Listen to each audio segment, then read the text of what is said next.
If you were to ask what the best game of the last decade is, I think a lot of people's answer would be The Last of Us. Storytelling in video games is really unlike anything else. Yeah, there's dialogue, which every writer has had to write, and yeah, there are still stage directions and an overarching storyline, but what really sets it apart as an art form for itself is its ability to give empathy through control.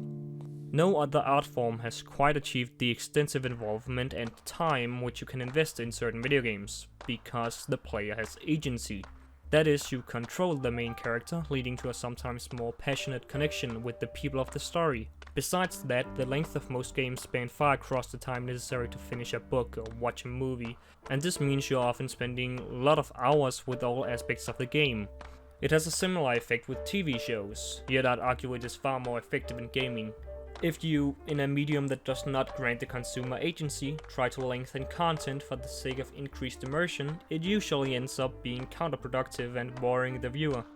Check out this video if you want a more detailed view of the writing differences, it's pretty great, yeah. My first experience with The Last of Us was in 2014, when the remaster arrived on PlayStation 4, just about a year after the game's initial release. Me, the 11-year-old dumbass I was, played the game for half an hour expecting it to be Call of Duty Zombies, and spoiler alert, it is not. So I stopped playing, and I didn't return until 5 years later when I was finally fed up of hearing people talking about it and not having played the game myself. I had no previous personal connection with it, and my thoughts were and are in no way interfered with by nostalgia. I played the game only a year ago, and as you may have guessed, I loved it. It is an enchanting, moving narrative with so much character and personality to extents we have never before seen in gaming. It is from the now iconic prologue clear that this is not a story about zombies or guns or killing people, it's a story about relationships. And that is the reason why I put down the game 6 years ago, and the reason I continued to play the game 1 year ago.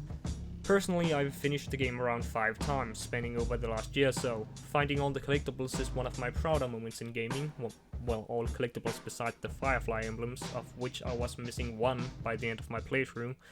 I've beaten the game on easy, normal, survivor, and I'm currently attempting a grounded playthrough in which the game seems to be playing me. After finishing The Last of Us, I went back and played all the Uncharted games, which could be a video for itself, and while it's clear that they were created by the same studio, Uncharted provides far less consistent and emotionally charged storytelling. What sets The Last of Us apart from many of its contemporaries is its ability to tell a moving story and provide generally intuitive gameplay at the same time. Take Firewatch. Great story, great voice acting, but no real gameplay, which leads to the biggest and most common criticism to be it's just a walking sim. Or take Broken Age. Again, awesome story, but it's a point and click with a lot of strange and insoluble puzzles. Or the Walking Dead games. Okay stories, but there's practically no gameplay. Even if you go as far as to look at Fallout New Vegas, the gameplay is simply archaic. The point is, there are very few games as effective as melting narrative and gameplay into a truly solid game as The Last of Us. But with all that said, that is not meant to imply perfection. The story itself seems to borrow a bit too much from Children of Men, and yeah, the ending reminds me of Eternal Sunshine, but that is nothing if not positive. The graphics may be somewhat dated, but the animation remains fairly impressive, which I've now come to expect from Naughty Dog. My biggest issue with the game is that they really didn't do all that they could with the narrative. I would have loved to see some more depth in certain elements of the story. An apocalyptic world is a great opportunity to explore some social criticism, and while the narrative is more complex than most other titles in gaming, it doesn't seem to have anything deeper to say than being a character study of Joel. This is all done to focus on the relationship between Ellie and Joel, and while I appreciate that, I wish it had something deeper to say. But perhaps it does, and I just didn't see it. I appreciate the places they went with the story, I only wish they went further. However, the focus of story being as important as gameplay leads to a lot of dumbass quicktime events and a lot of meandering. So, does The Last of Us hold up 7 years later? Well, I'd say yeah. But it depends. The story is just as emotionally damaging as ever, yet it isn't incredibly innovative. The gameplay is still smooth and satisfying, and while it does leave some room as to how the player wants to approach the situation, it would be really tubular to have more freedom as the player.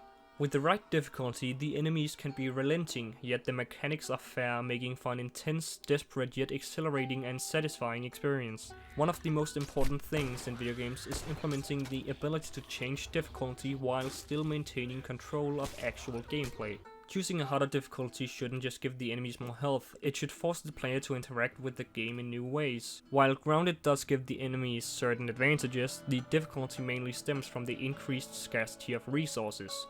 You have to check every nook and crannies for supplies, you have to learn AI's moving patterns and routines so you can take them out stealthily. Time and time again I found myself in situations where I had to choose whether to run and gun or return to stealth. The game is always encouraging the player to engage the situations with intelligence. The animation is still pretty great and I think the graphics are pretty great for its time. The music is still amazing, the controls are still very sharp and the gunplay is very satisfying. Hell, even the DLC chapter is great and delivers some interesting context to Ellie's situation. Here's what I want from the sequel. I want a deeper story, I want the smooth, beautiful animation and graphics shown in the gameplay trailer.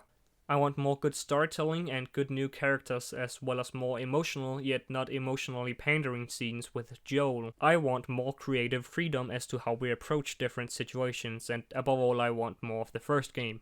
There's a lot of impressive mechanics and ideas here, and with the right developers, which there's no doubt in my mind Naughty Dog is, the sequel will end up being the masterpiece so many heralds the first one as. So you can guess what my next video will be about when it comes out in 4 months.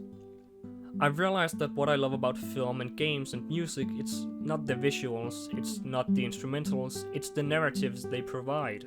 As someone who has trouble seeing the world through his own eyes, I love that I can experience it through mediums such as this one. The Last of Us stands as a monument of storytelling, proving that a market for well-written games exists, and it brings me hope for the future of AAA games. For a game that a multitude of developers worked on, it comes across as a very personal project. We need more story-driven games, and Naughty Dog is one of the few studios truly pushing the art form. It has been nearly 7 years, yet still, no game has been to quite the heights reached in 2013 by The Last of Us.